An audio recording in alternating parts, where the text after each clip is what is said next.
So I greet you all again, and it's good to be back, to be here with you all. And I have been reflecting upon the gift of life within God. That's what I have been reflecting on lately in the places I have been. So before I begin, I'm going to ask the Lord to give us His Word, so that we, in the spirit of His Word, begin this moment of reflection. And I'm going to read to you from Hebrews 1:1. It says, God has spoken in the past to our fathers through the prophets, and in many different ways, although never completely, but in our times He has spoken definitively to us through His Son. He is the one God appointed heir of all things, since through Him He unfolded the stages of the world. He is the radiance of God's glory and bears the stamp of God's hidden being, so that His powerful word upholds the universe. And after taking away sin, He took His place at the right hand of the divine majesty in heaven. So He is now far superior to angels, just as the name He received sets Him apart from them.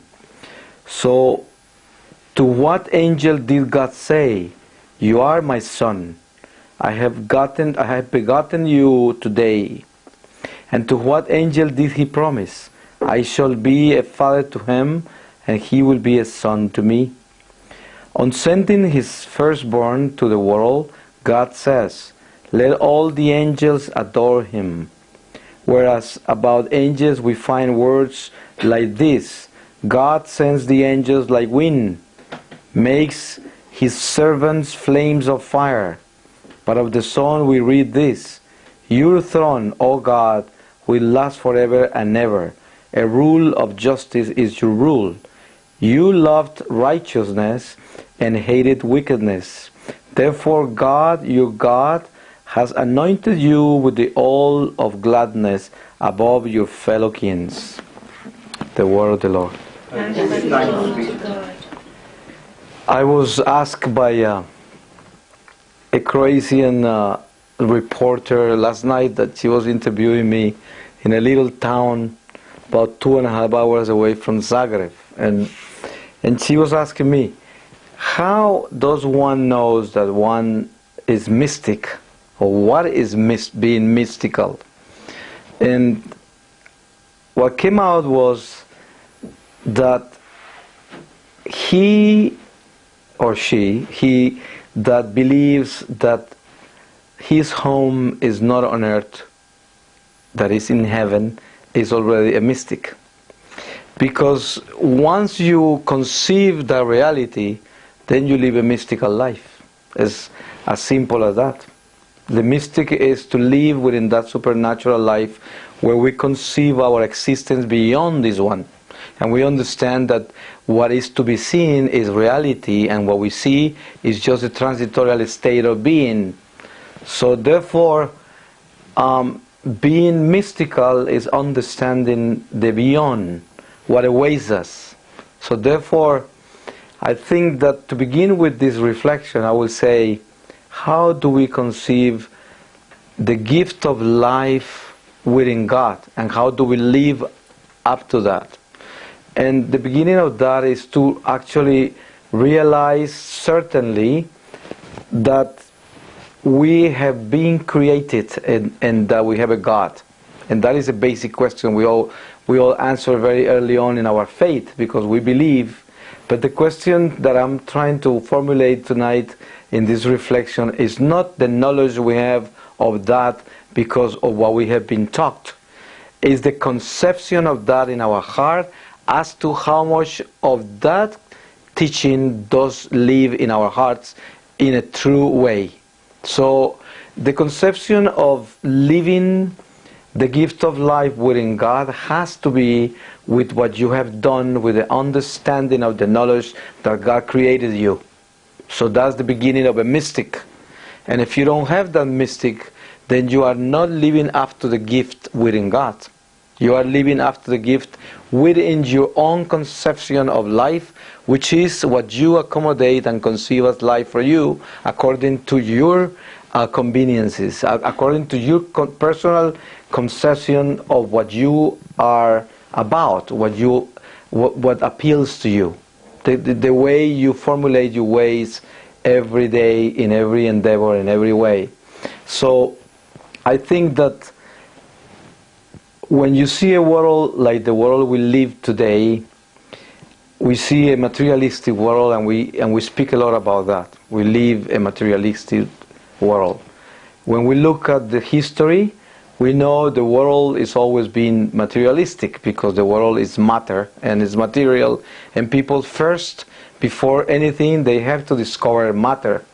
So they are first materialistic, as the history, the sacred history says. First there was Adam of the earth, and then we have the Adam of the Spirit, which is the Adam in Jesus. So first we have the man of the earth, and then we have the man of the Spirit. And the same thing happens to each one of us in relationship with the conception of the gift of life.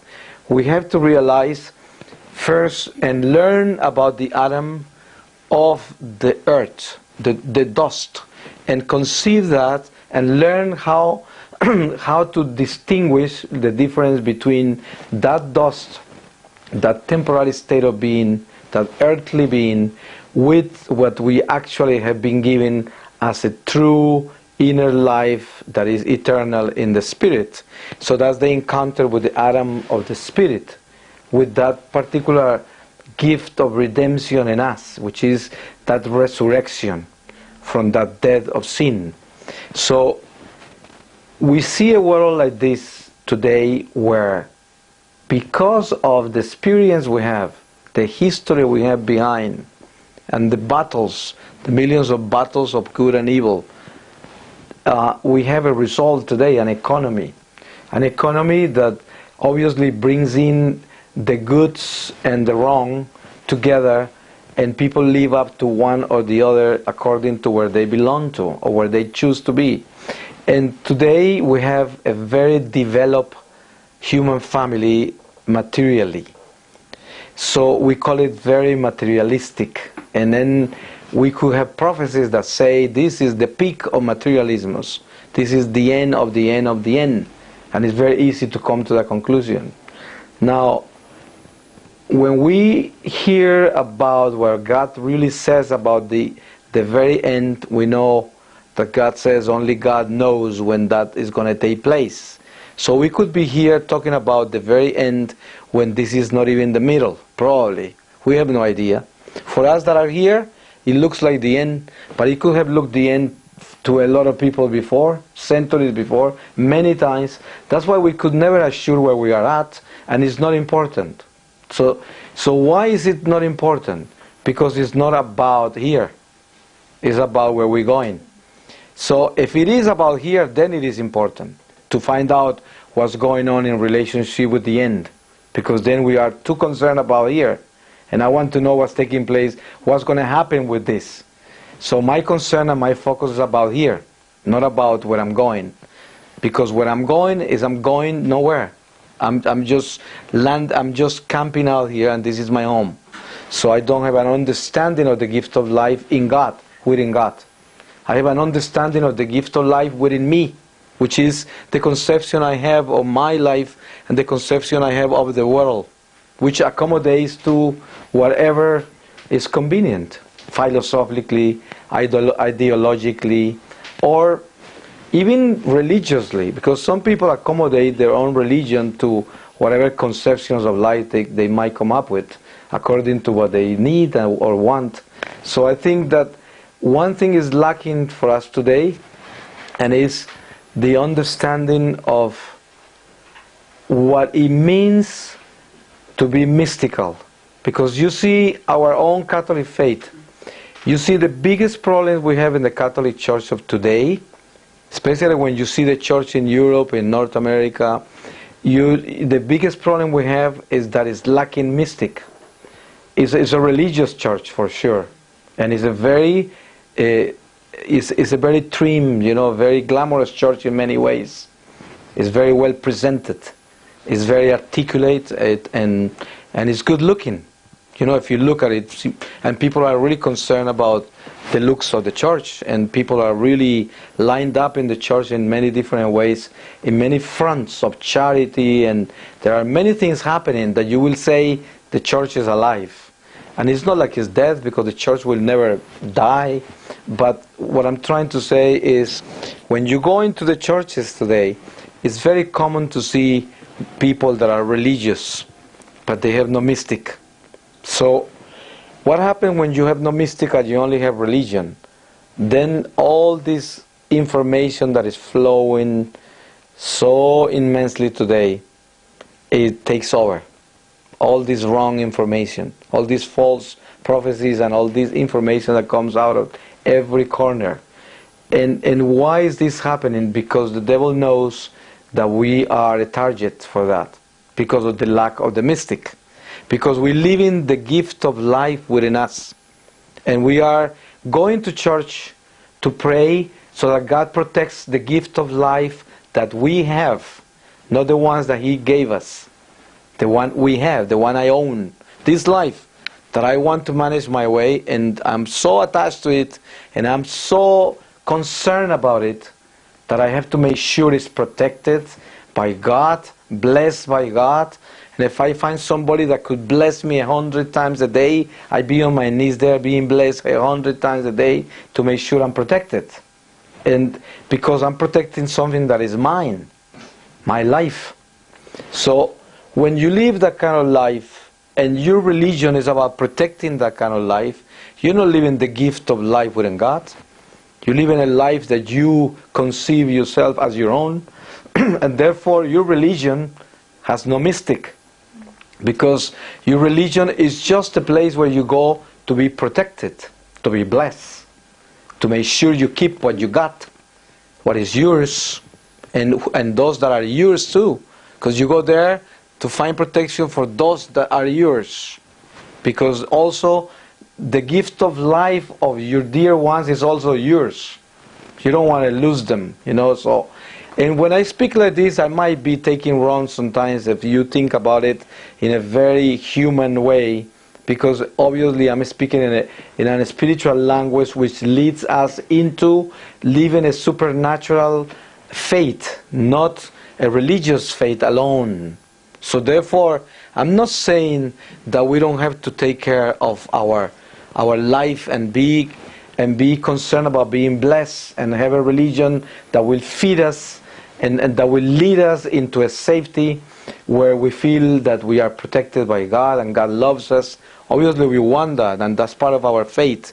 But what I'm trying to come across with is that if we don't have a combination, the meeting, the harmony between being that religious and having the gift of life and realizing that it belongs to God and it's a gift of God, it's not my life, then that is the beginning of a mystical conception of the gift of life. And then life shifts this into another level, because you go above religion. And then religion becomes a liturgical garment. You see, the priest wears the garments, the liturgical garments, to celebrate the Mass or for different sacraments. And the garments are not only a tradition that is sacred, but it represents a whole presence of heaven on earth. Because the priest is dressed up with those liturgical vestments to cover up his humanity and also to bring in the divinity through those liturgical vestments. And then the whole church is dressed up in one person, and it represents something beyond the human being. So once the priest is wearing liturgical vestments, he is dressed heavenly. He is above nature, above the transitorial state it is within divinity because of that sacred tradition and what it represents and what it leads to. And because that becomes already the preparation for the consummation of a sacrament. So therefore, you go into a mystical side of the reality that we live within God as Christians, as Catholics. You see, that's the difference between the Catholic Church that comes in through the roots of the Judeo roots, the roots of Judaism, and the Christianity that we have that has no roots, that was man-made, a Christianity that came out of a conception, a human conception.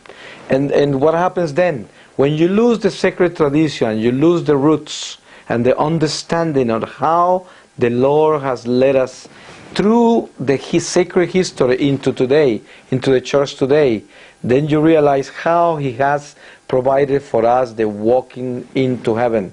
Because before, even though the people of God had the liturgical vestments and the incense and the chandeliers and the altar, and they had all this heavenly presence within the temple of God, they didn't have the lamb consummated. That sacrifice wasn't consummated yet.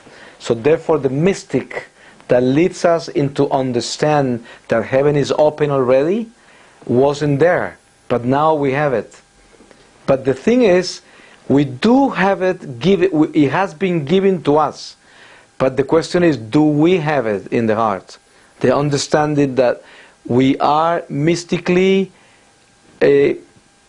conceived by God in Christ, so that we understand that heaven's gates are open now. And this is something that we have to understand what it means. Because when you read the story of the people of God and you realize that they were doing what they did for so many centuries, and they were not aiming for anything that had to do with the above. They were all walking to a promised land on earth. Everything was focused on earth, on the ground. There was no promises of heaven.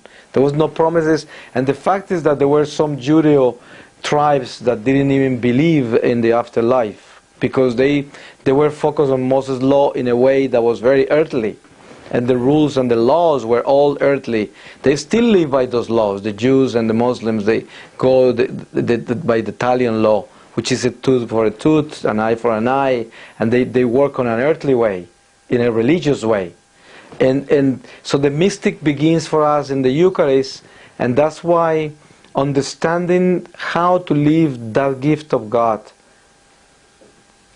of life in God, is the preparation for prayer. Because what is prayer? Prayer, before we go into the Psalmodia, before you go into bringing traditions of devotions and the teachings of the church as to how to speak to God in so many different ways, the way Jesus taught us with Our Father, the way we come up with the Hail Marys and the history of the Bible combined with our doctrine that presents so many ways of praising the Lord and praying to Him through the Psalms and so many different ways. All of that, before we get to that, before we even approach that, we have to realize what prayer really is. And prayer is the understanding of that gift, the gift of life. That is the beginning of prayer. Because if we don't have an understanding of how to live the gift of life within God, then prayer doesn't exist. Because who are we praying to?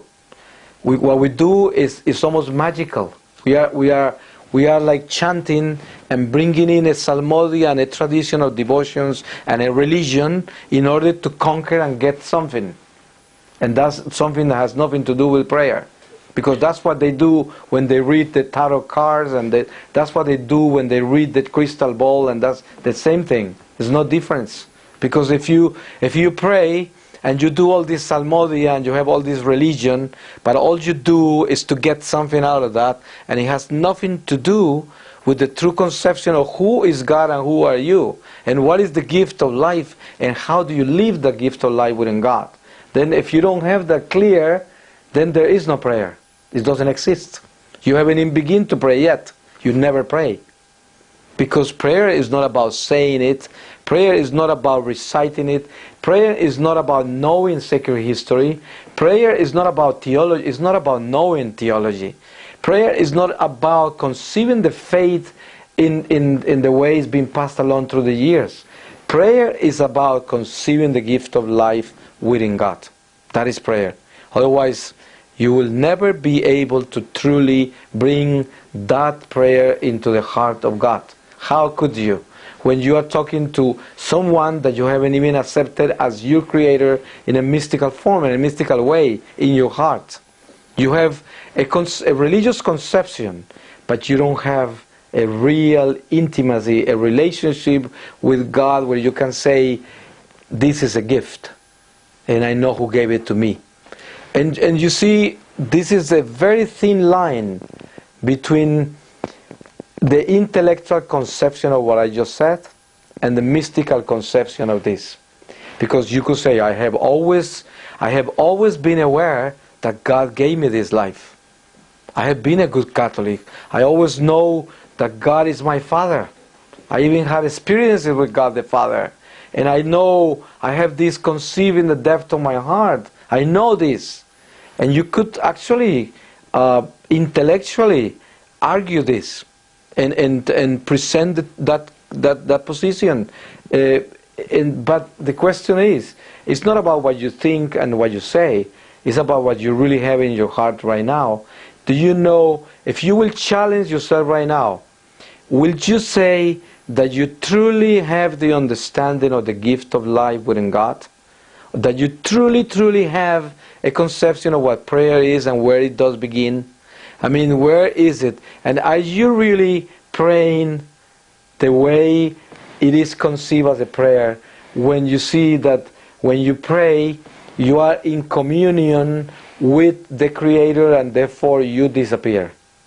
Because it's like saying, and I repeat this always because it's the only example and the best one, and it's the most accurate one. Moses with God asking him his name, and God say, I am who am. I am who? How do you say that? I am who is, right? Who am. And if he is, then I'm not, right? So that is a very important solution of the whole question. If God is, then I'm not, because there couldn't be two that are, right? So he is, I'm not.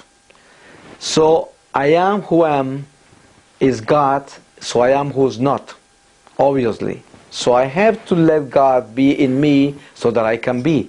And that's the beginning of the whole answer of how to live within the gift of life. The gift of life within God is to know that only He is, and I'm not.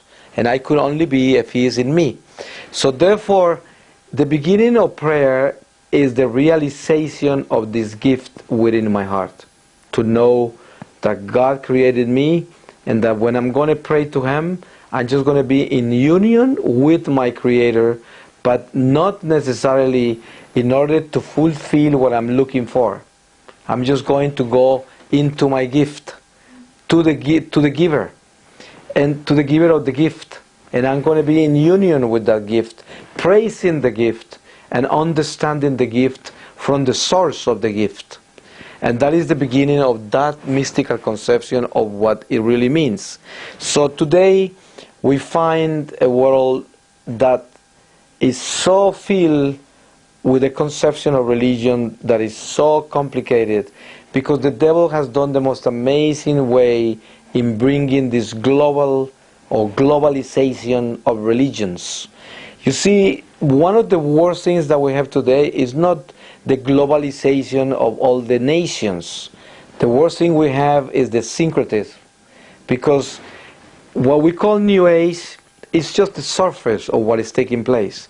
Because New Age could be described very easily into paganism and occult and magic and all these things together with religion that is traditional, the three traditional religions that believe in the same God, Judaism, Islam and Christianity, and they combine with magic and occult and paganism. We can call it New Age, a syncretized spirituality. But what I'm talking about is beyond that. because the globalization of religions is beyond New Age. The globalization of religions is the end, is the death of the spirit. It's like when people become absolutely earthly, worshipping creation 100%, and worshipping life. Worshipping life, not the giver of life, not God. And that is one of the most incredible dangers that we face in today. Because you see, it's very easy today to see Catholics just embracing all kinds of Christianities. All kinds of Christianities that have no roots whatsoever. I've seen Christians going to watch magicians. You see, in 1975, I went to Pensacola, Florida, as an actor, to a school where David Copperfield was going to school. Illusionists and magicians, because we were doing a TV series in magic. And you know who was one of the students? Benny Hinn. And you know that today is supposed to be a powerful Christian that comes to preach, you know? And there is magic in preaching. You see? And this is a scandal to a lot of people because they don't like to hear that.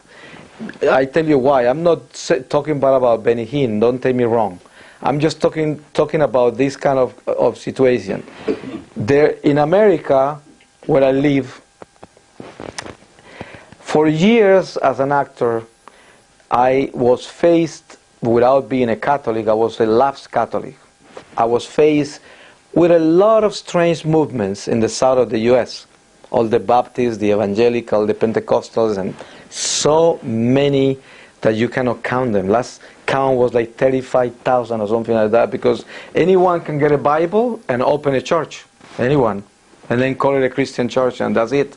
Some are called non-denominational. It's so easy, you know? And all you have to do is just use the name of Jesus. That's all you have to do. And then you can build up whatever you want, you know? And then you come up with a religion. That's very simple, right? It's like in Latin America we have a big fight. All the missions that we have in the Catholic Church in Central and South America are confronted with the most amazing war that began in Nicaragua with the Contras. And that war was that the CIA was sending different groups of Christianities to divide the country that was Catholic, right? So if they divide the country, they don't have a union, right? So they couldn't have a union to fight the way they could have fight. They could have fought. So they divided the country with religions that were not real religions. There were all kinds of Christianities that were using Jesus, but they were not really a religion that had the roots and had all of this that we have, you see. So with this, I'm not demonizing those particular people, the pastors and the Protestant churches and all of these sects and cults, and because they don't even know. They don't even know who they work for. And they don't even know where they come from. You see, sometimes I talk to evangelicals in South America, and I ask them, most of them were Catholics before. I say, do you know what a Protestant is, where they come from? You know where they were born? And you know who came up with that? And how did this happen? The Reformation, and all of this? No idea. They have no idea. They have never checked it out. They have no idea where it comes from. They just became that because they end up hating the Catholic Church. And the reason I mentioned this is because there is magic in preaching. And magic is not a word of God, which is incantation, divination, illusionism, all kinds of things. You can really captivate masses of people, captivate them. And if you use a key name like Jesus, or you captivate them fast. Because all you need to do is to use the name of someone that you're going to trust. So who are you going to trust as a Catholic? Jesus will be a name very comfortable for you to accept. So what I'm saying is, all these people that are preaching today to masses of people, they come in with what? Three things. Deliverance. Everybody feels possessed. You know what I mean? You talk to anybody, and you talk to the most healthy human being, and if there's someone with some gifts around, they want a prayer, because they feel there's something that has to be healed in me. Something. And the reason we feel like that is because of our mortality. obviously we have something in us that is imperfect, and is our mortality. We are mortals. So therefore we know something is wrong with me. Of course, I'm dying. This whole thing is decaying, so something is going down on me. So if someone comes in and has a healing gift, I want to be healed. From what? I have no idea, but I need a healing, right? So it's a big marketing thing. Oh, it's a merchandise, you see? Because any human being will go for a healing. Anybody. You name it, right? And so it's a big piece of merchandise. The other one is the miracles, right? The miracles that take place. People say, if I was healed from my liver that was damaged, if somebody straightened my crooked leg, that has to come from God. It has to be. And it happened instantaneously while this guy was praying and 100 people were dressed in the Spirit. Things like that happen. I've seen that happen in America and in many places, you know. It's like incantation. People, fall by the hundreds and things like with the name of Jesus. And I say, this is the most amazing thing that is taking place today, because a lot of people are being fooled because they are looking for the temporary gain. If your life is not about the gift of life within God, then your life is about the gift of life within you, which means you're looking to be healed. You're looking to heal the liver, to straighten the crooked leg. You're looking for a healing of your temporary life. But you're not looking to heal your soul and the conception of God that you need to heal in your heart. You're not looking for the city of light. You're not looking for someone to strengthen you on earth so that you can make it up to your home, which is in heaven. That's not what they're preaching for. Those preachers and these magicians are not talking about, I'm going to teach you all how to get to heaven. No. The promise is, I'm going to heal you all in the name of Jesus, because He saved us. And with His blood, He already covered us. So everybody that is sick, come to the front, because the Lord came here to heal all of you today. But no one is promising, I'm going to teach you how to go to heaven. To go to heaven, you have to change your heart and become good and walk away from sin and stop being the evil person that you are. And all of people don't want to hear that. So that's why our Catholic Church is not very popular. That's why the Virgin Mary in many of the apparitions is not very popular, and is persecuted, the apparition, because she's too strict. See, therefore she's not there, obviously. But when somebody is so strict, it's like it's not there. Nobody wants to know anything about it. Because it's not about me changing, it's about me being healed. It's about me solving my problems and having a good life on earth. Having abundance, people loving me and supporting me, and everything working fine. That's the type of life I want. And when you read the scriptures, you see passages like that. If you're faithful, the just will live long, and all of and will be able to see generations and of the descendants and all of that. And all of the things can be confusing, because you see, when the scriptures speak like that, we have to remember that we're reading in a spiritual language. So if you're reading in a spiritual language, what does it mean when it says that you're going to live so long, you're going to see generations? Well, if we die within God, we don't die, right? We live. And are we going to see all the generations to come? Obviously, we're going to be able to see what's going to go on, because we are alive. So it's not about living 200 years here. It's about not dying. It's about dying within Jesus so we can be resurrected. And then it will continue. This won't stop. And we will be in touch. We will still be a part of the whole thing we started when we were conceived on this earthly life. It will be an eternal journey that will never end, because it will be visible to us.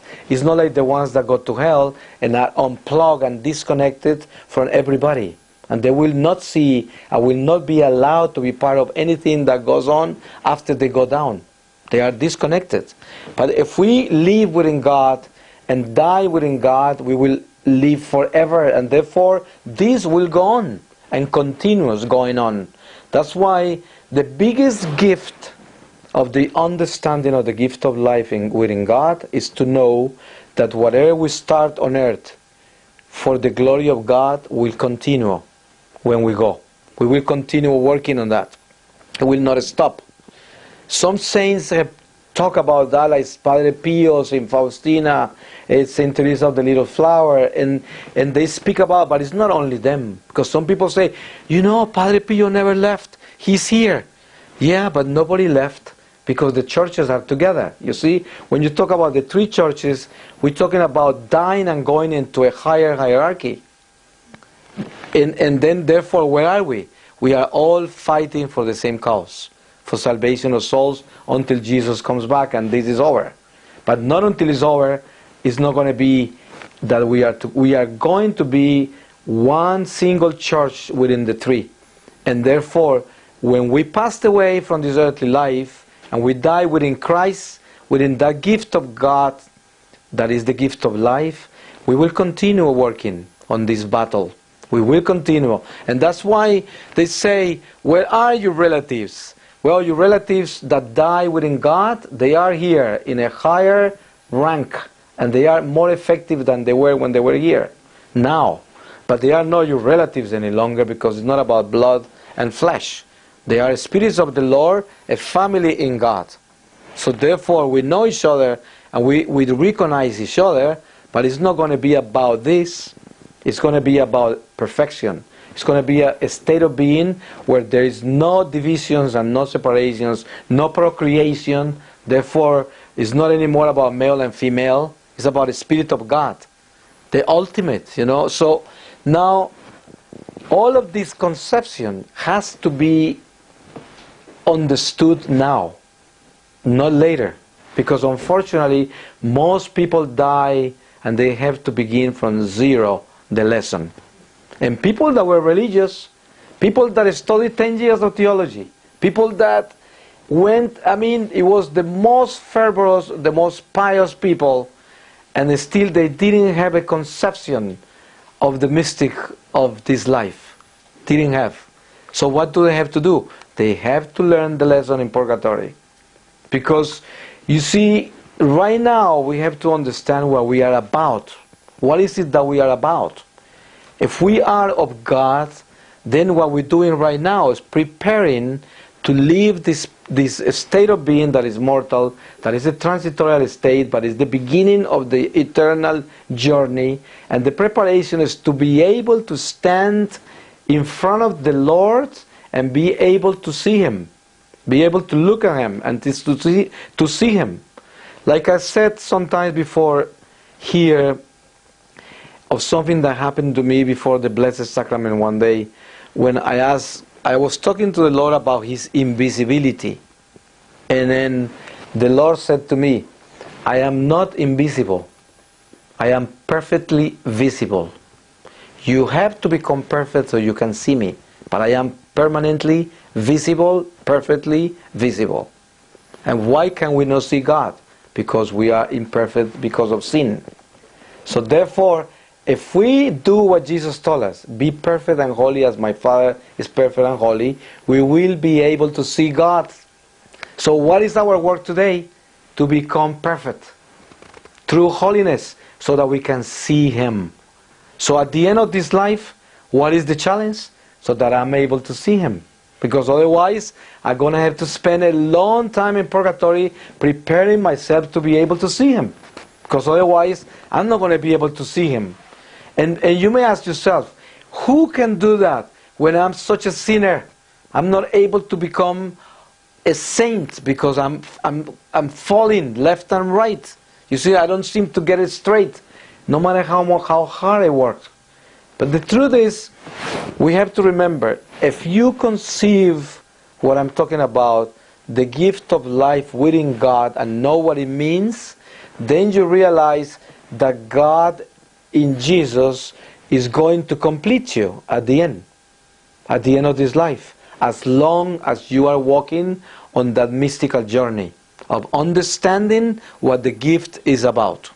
If you understand the gift of life and you're working on that every day of your life, for sure on your own, You're never going to be able to make it to be a saint on your own, and you're never going to be able to make it to be perfect on your own. You're going to be lacking a lot of things that you were not able to achieve and to perfectionate at the end of this life. But what is going to happen? If you were only working on that, at the end of this life, the Lord completes you what you were missing, and you will be one with Him right away. So that's His mercy and His love. And that's the meaning of redemption. What is the meaning of redemption? It's not that I become perfect. It's that I want perfection. And that's all I'm looking for.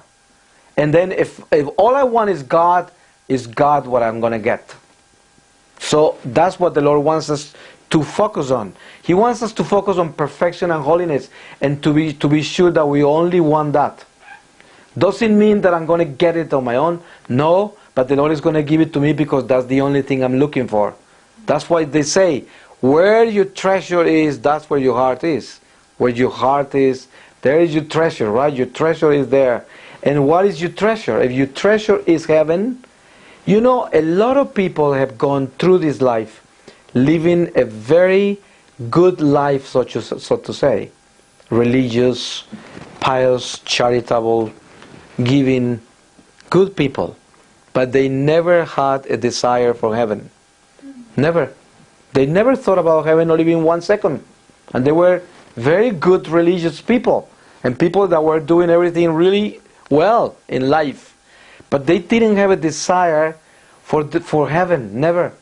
And what happens when you die and you have never dreamt of your home, you have never had a desire for that city of light, for that Jerusalem of heaven, you never had a desire. What is going to happen? You're going to have to grow that desire, right? It's not going to be born out of nowhere. Because what happens is you could be a very good earthly Catholic. You see? Perfect earthly Catholic. In love with the earth and very good citizen of the earth. But nothing to do with your true citizenship, which is our city, our country, our land, our nation, the city of light. That's our true identity. You see, we are citizens of the city of light, and that's the Jerusalem of above, and that's our home. And that's something that is talked about very little. We read that in the scriptures, and sometimes through the cycle of the liturgy, within those 3 years, we read the word where it says the city of light and citizen of the city of light, St. Paul speaks about, and we go through that. But very little catechesis on that. On teaching people to understand that we are citizens of that city of light. That we have been given a passport. We have a visa to enter. We inherit it. It's given to us. But in order to make it there, we have to do the traveling. And the traveling where? There. So if we don't know we are traveling home, and home is the city of Jerusalem, then where are we going? Then they have to tell us where we were going when we die. And that's a very confusing thing, because if you spend this whole life and you didn't really know where you were going, people talk about, you see, if you interview Catholics and you take 500 Catholics that just came out of a Sunday Mass, and you get one by one and tell them, have you ever asked God to make sure He takes you to heaven? Have you ever gone on your knees and say, Lord, all I want to ask you is take me to heaven. I don't want anything else. I know that is the only thing I should look for. What else should I look for in this life? To go home. You see, if you really understand where you are and what this life is all about, and where the beginning is and where is it that we are traveling to, then what will be the only desire you will have? What will be the true desire? If you understand the gift of life within God, what will be the only thing you will ask Him? Take me home. Because then you understand the gospel, and the gospel says, it's not about here. Jesus tells Pontius Pilate, my kingdom is not of this world.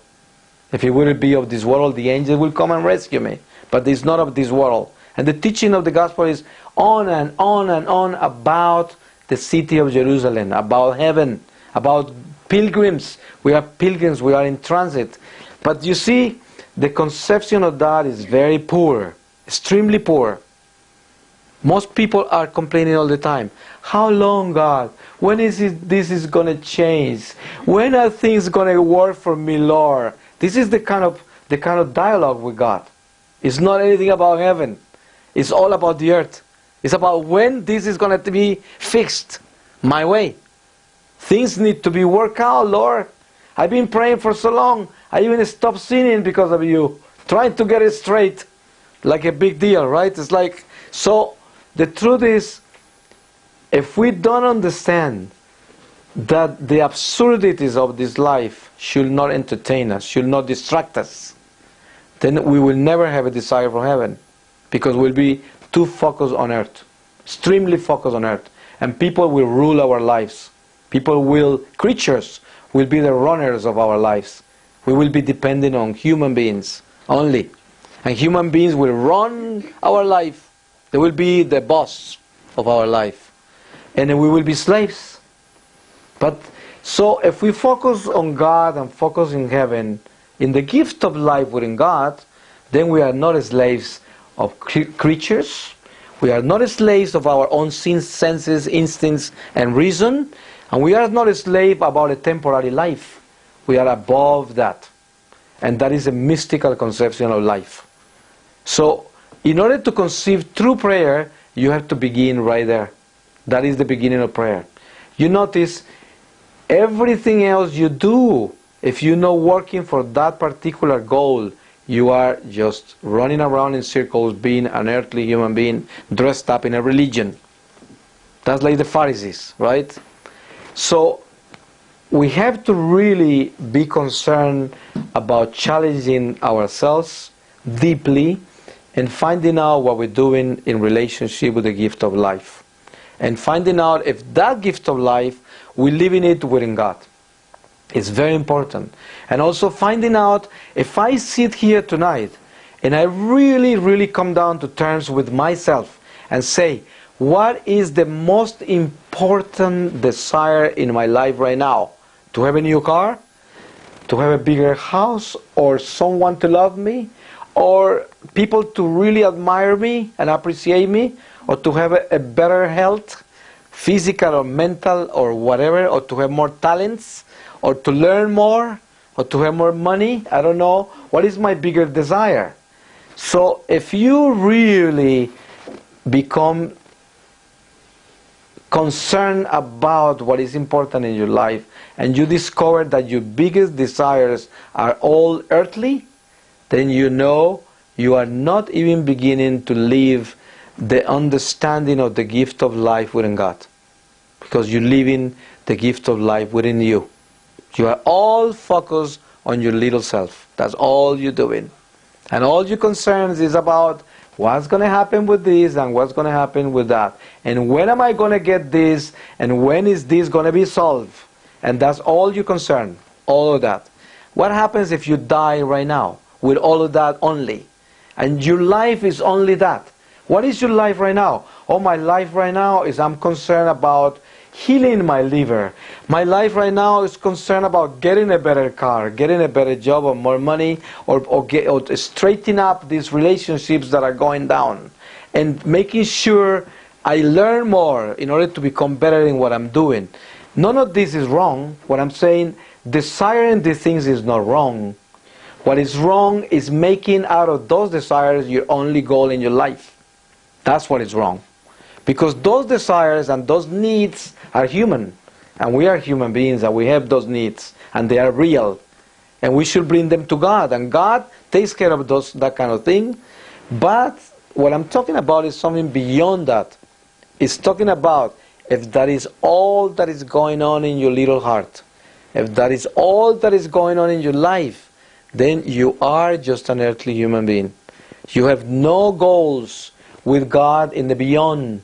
And therefore, if you die right now, you have to begin from zero.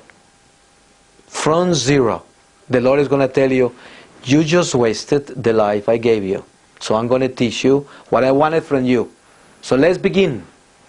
And He's going to teach you lesson by lesson, which is a sentence. You hear from the saints, and this is something that I know from the visions I had with the Lord also, you hear that you are sentenced in purgatory for a sentence, like a judge sentenced you to certain years, certain amount of years. That's what takes place in purgatory, and this is very hard to understand because you will not conceive it humanly. How could this be possible? A sentence, you know, but it's true, it's a sentence. So what is a sentence in relationship with learning something you didn't get? And you didn't get it not because you weren't able to get it, you didn't get it just because you didn't want to get it. It was more important for you to concentrate on what you wanted. It's like a relationship, a marriage. You know, the main thing of a marriage, what is the main thing of a marriage? To be loving and forgiving, charitable, compassionate, to be a servant of the other. So that is a true marriage. So, but what if you get caught up with yourself? Then what is marriage? Marriage is about to be served, to be loved and understood, to be taken care of, and to have compassion and mercy and charity from the other. It's the opposite, right? So I'm so concerned about me that I never really truly live that marriage, and therefore I never give love. And if I die like that, the Lord is going to tell me, okay, you got married in the church through me, but you never did what you were supposed to do. So let's start again. I'm going to teach you how to be married, right? Because if you don't understand what love is, then you can never marry the Lamb. You will never be able to have the wedding with Jesus. Because all of this is a preparation to marry the Lord. You see, all of this is a lesson of love. And we all learning that lesson. We all learning that lesson. And then the understanding of the lesson is to be able to do these little exercises of love on earth so that we can embrace the big love of God. Because how could we get to something so magnificent like the gift of life within God when we are not prepared to even love the littleness of our little relationships of daily basis on earth? See, if we don't do things right in our little daily life, then how could we expect to get the big prize or the big love of God at the end of this life? We're not going to be able to conceive it. And how could we embrace it?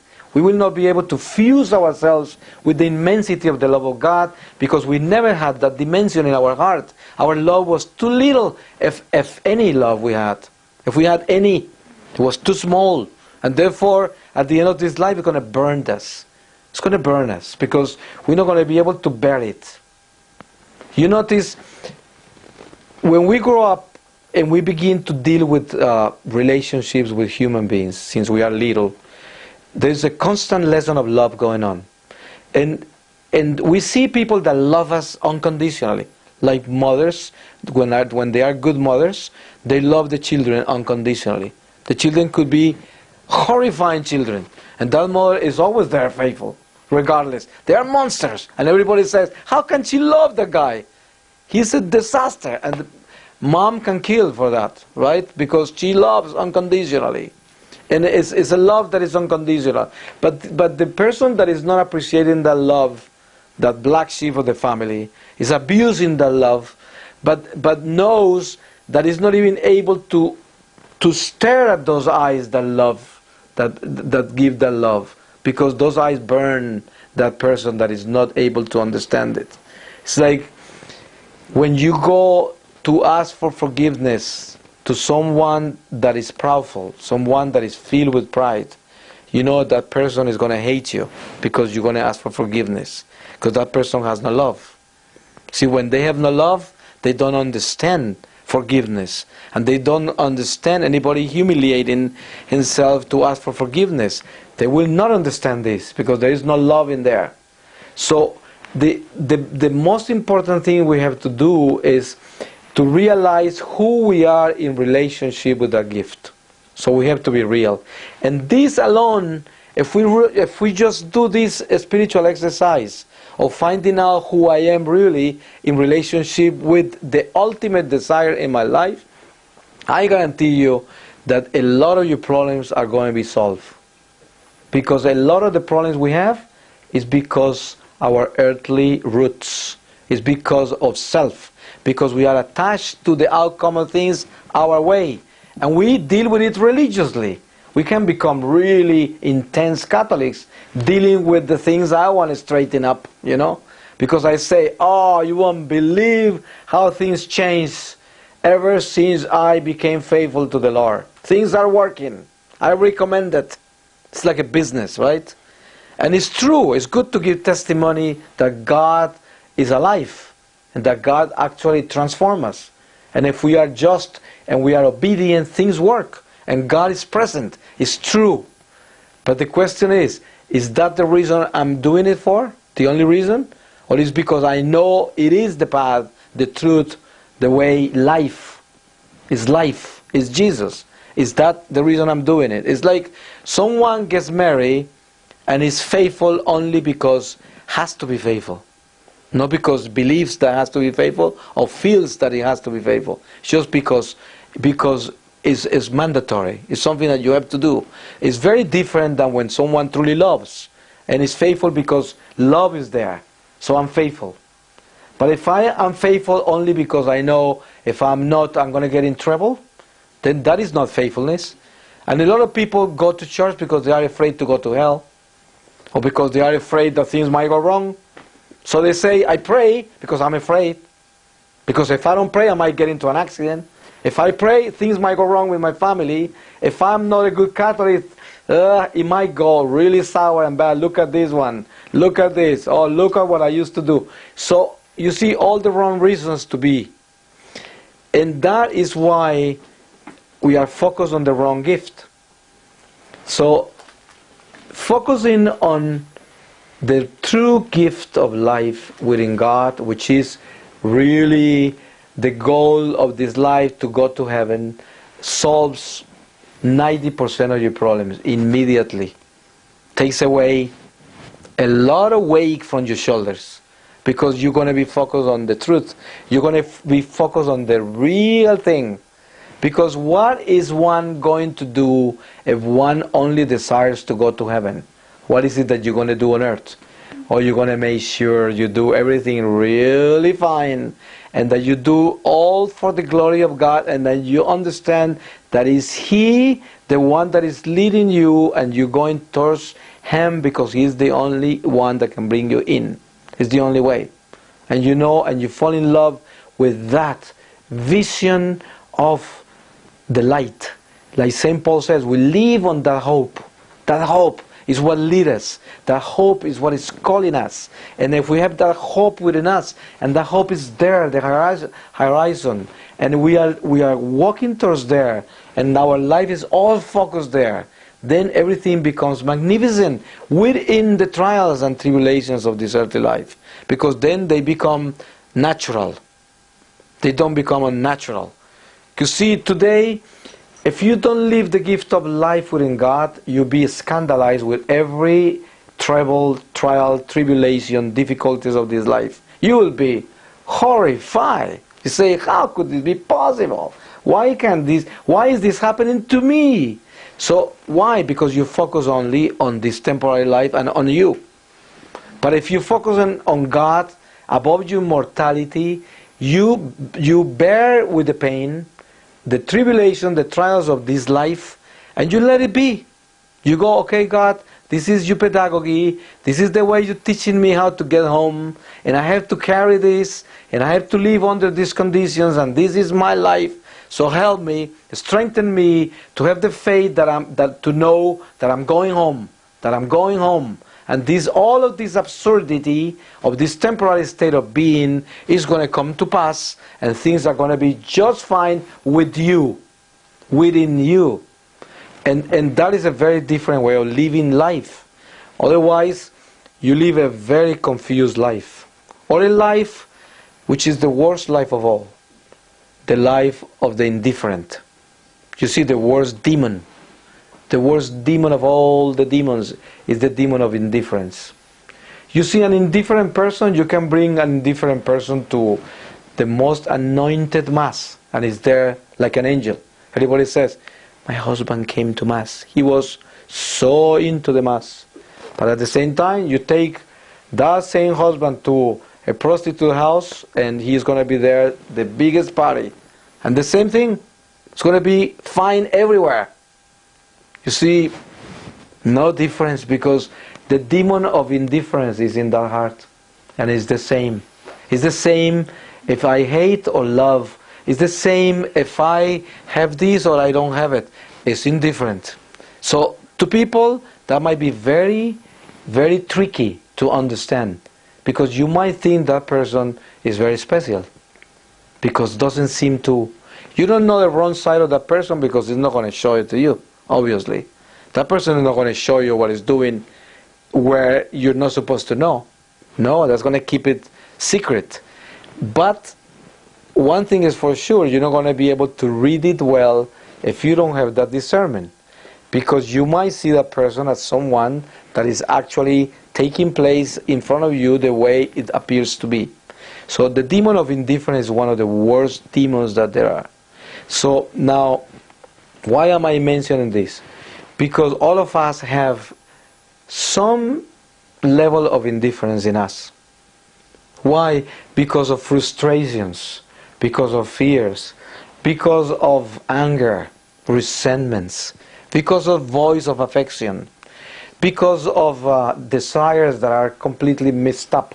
You know, we have all kinds of appetites that messed up because we want things that hurt us, and we don't want to do them because we don't want to get hurt, but at the same time we will not come to terms with peace that we are not able to do them, and all of the things create a havoc inside, and you have like a tormented soul inside, and all of these things turn out to be a level of indifference. Because how do you deal with that?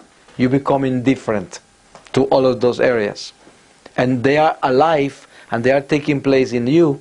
It's when you go on denial. You see, you go on denial. You bury all kinds of stuff inside, but you play like nothing is going on. So you become indifferent to a whole thing that is wrong in you. So I think that everything that God does when He comes along and talks to us is so simple that we just don't want to take it because it's too simple. It's like that king that went to the prophet to be healed from leper. And he says, go and take a bath in the river. He was insulted, right? It's too simple. He expected a big ritual, you know, a big ceremony. He was a king. The prophet didn't even come down to see him.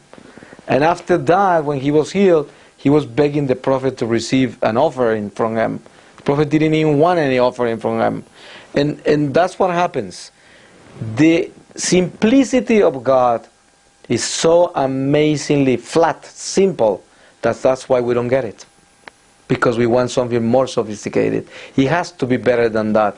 It needs to have more information. That couldn't be the truth. How could that be possible? It's too simple. But it is the truth. It's simple. It's very elemental.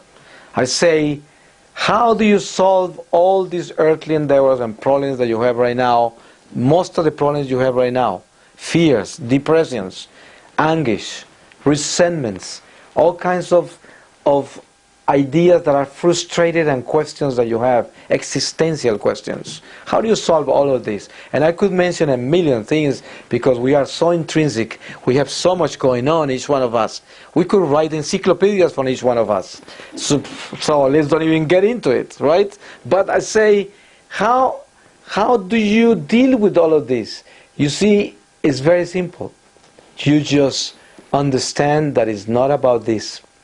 It's not about this earthly life. It's not about this world and the things you do in it.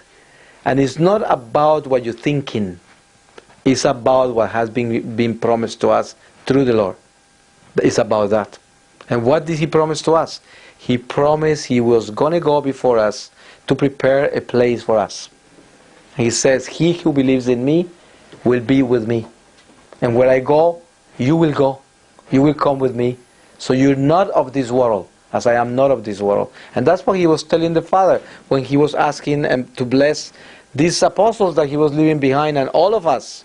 He says, I'm not asking you to take them from the world, because they are not of the world, as I am not of the world. So, as long as we understand that we are not of the world, and that we belong to God and the kingdom of God is not here, then that is the beginning of a mystical conception of the gift of life. Within that gift of life is where we have to place our hearts. And we could talk about this for ages because it has no end.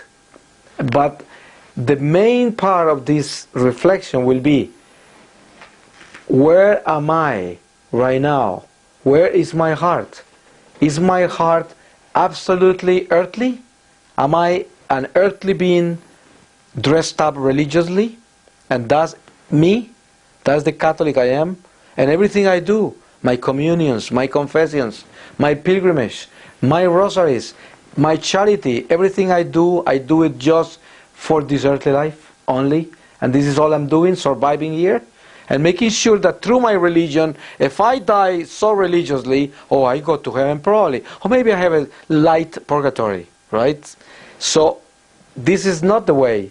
Because the Lord is more demanding than that. The Lord wants more than that. We have to push ourselves higher than that. We have to push ourselves beyond deliverance, beyond healing, beyond miracles. That way we don't get fooled by preachers and false prophets and all kinds of people that come presenting the gifts of the earth. We will be after the mystic, and the mystic is the cross that we carry in every day. That's the mystic. The mystic is my cross. And that cross can be carried with the gospel in my hand, with that gospel right here in my hand, going on with Jesus and saying, take me home, Lord. And I'm going to do this day for you, not for me. I'm going to love, I'm going to forgive, I'm going to have patience and tolerance, and I'm going to walk joyfully. And everybody's going to know that I'm carrying a weight, but I look like I am carrying feathers, right? So because I'm with you, and all I want is you, and I want to go home. That's it. And then what happens? Everything else, the Lord says, my yoke is light. And that's why He says that. Because you see, when you live outside God, or you leave the gift of life within you, your yoke is really heavy. You cannot bear with it. Because it's too heavy. It has an abnormal weight. Because it's not of God. And anything that is not of God is not normal. It's going to be oversized. It's going to be overweight. And it's going to be unbearable. And it's going to be, you see, confusing. And it's going to hurt you. So if you follow the Lord in this simplicity, then the yoke is going to be light. Because even though you can go through whatever you're going to go through in this life, because it's the perfect pedagogy of God. God is teaching us. This is a school of souls. We came here to learn how to live within God. That's our teaching. How to stay with Him. He created us. He gave us life. He called us. He showed up. And He says, this is the way, this is the truth, and I am life, so follow me. That's it. If you understand that, and home is not here. You are a pilgrim, follow me and watch me. Just walk on my tracks. That's it. But you see, all of this we hear from the pulpit every day, and people preach about this all the time. But how many people are telling you, hey, when you wake up every day, make sure you tell the Lord, Lord, I'm so happy because I'm closer than ever to go home. Every day I wake up, I'm closer. Right? So I should be joyful because I'm almost getting home now. And that should be my aim. That should be my hope. But not to wake up with all this incredible way saying, oh, when is it going to change? And what? Because all I'm aiming for is earthly things. And they don't seem to change. So it's heavy to walk like this. It's difficult. All my life is just an earthly joyful life where I am just concentrated on my food and my things and my little games and my little activities on earth like a little puppy, right? That is jumping up and down the garden, chewing on the flowers, right? We could be puppies too. So happy puppies. But happy puppies don't go to heaven. So we have to understand that God is asking us for a real understanding of the simplicity of His message. And the message is, go home. So place in your heart the desire for heaven. And make sure that that is your main desire. Because if you focus in heaven and that is your home for real, Then you look at your home and say, yes, it's my temporary state. I'm here temporarily. It's not anymore your furniture. It's not anymore. Everything changes. Everything changes. It's not anymore your clothes. It's a temporary clothes that you have on. You see, and you don't possess any longer. You begin to be free. And you begin to be unattached. Because your home is not here. It's like the same thing when you go on a trip, on a long journey. And you go 2 weeks to South America. And then you take some luggage with you and some stuff. While you are traveling, a lot of things happen. Sometimes you have to sleep on the floor. Sometimes you don't change clothes because it's dirty and you didn't have a chance to clean it. And many things happen in a trip. But what happens during that trip? You know you're going home. And then things are going to change. It's a temporary state of being. It's just 15 days in South America, but I'm going home. But that should be our earthly life. Our earthly life should be that. I'm going home, and all of this is fine. If I had to sleep on the floor, fine. If this is what is happening, I'm traveling. I'm going through this, but I'm going home. So that's the most important thing. But what happens? Most travelers get lost in the trip. You find sometimes people in a train station with a car box, as a home. They got lost. They became homeless on a train, and you see them smoking there and looking around. You see, they are no different than people that are living in castles. They are lost too. They became, citizens of the earth. So they live in big castles here, and they are lost. They are homeless. So the homeless are not those living in the cardboards in the train stations. The homeless are those living in those mansions and living in those places, not only mansions, any place on earth where you camped out. Where you camp out. You cannot camp out here. And with this, I hope I don't get misunderstood. I'm not saying that we shouldn't have a home and we should all live in a park. No. But what I'm saying is the conception of the material things and how to face them within the gift of life in God. So we're going to ask the Lord to give us His word. And the Lord takes us to read to Acts 1:1. And it says, Jesus taken up to heaven. In the first part of my work, Theophilus, I wrote of all that Jesus did and taught from the beginning until the day when He ascended to heaven. But first He had instructed through the Holy Spirit the apostles He had chosen. After His passion, He presented Himself to them, giving many signs that He was alive. Over a period of 40 days, He appeared to them and taught them concerning the kingdom of God. Once when He had been eating with them, He told them, do not leave Jerusalem, but wait for the fulfillment of the Father's promise about which I have spoken to you. John baptized with water, but you will be baptized with the Holy Spirit within a few days. When they had come together, they asked Him, is it now that you will restore the kingdom of Israel? And He answered, It is not for you to know the time or the moment which the Father has fixed by His own authority, but you will receive power when the Holy Spirit comes upon you, and you will be my witnesses in Jerusalem, throughout Judea and Samaria, even to the ends of the earth. After Jesus said this, He was taken up before their eyes, and a cloud hid Him from their sight. While they were still looking up to heaven where He went, suddenly 2 men dressed in white stood beside them and said, Men of Galilee, why do you stand here looking up at the sky? This Jesus who has been taken from you into heaven will return in the same way as you have seen Him go there. The word of the Lord. Thanks be to God. So we give thanks to the Lord.